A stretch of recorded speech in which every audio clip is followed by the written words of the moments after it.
Really, I don't necessarily know if I have a comment on that. I can only go off of my situation. That's nothing that I've had an experience with. So as far as being surprised or knowing of that, like, I really can't give a comment on it just because I've never experienced it. Do you have a sense for how much of that stuff is going on? No. I think it's unique in the situation as far as the two programs that I've gone to don't have those issues, and I think that's a blessing is that I haven't even had to have any of that come across to me. What are attitude points? Attitude points? You know what that is? Yeah. It's in practice. If you're showing a bad attitude, coach will give points to the other team. And I think it's just a big emphasis on keeping a level head.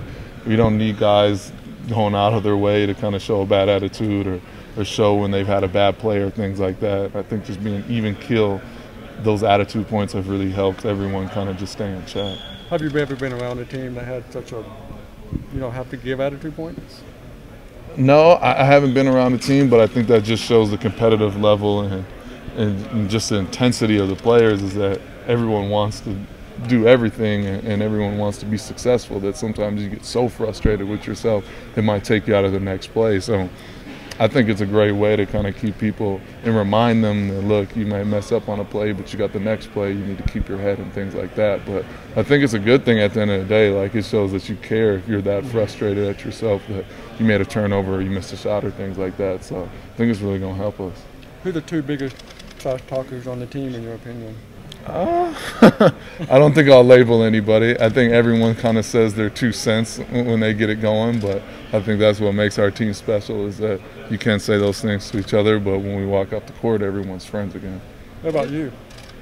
I've never been a guy that talked too much. I mean, you really have to say something to get me going. I usually save that for the games. In practice, I've never been big on talking back and forth with teammates, but here and there things happen.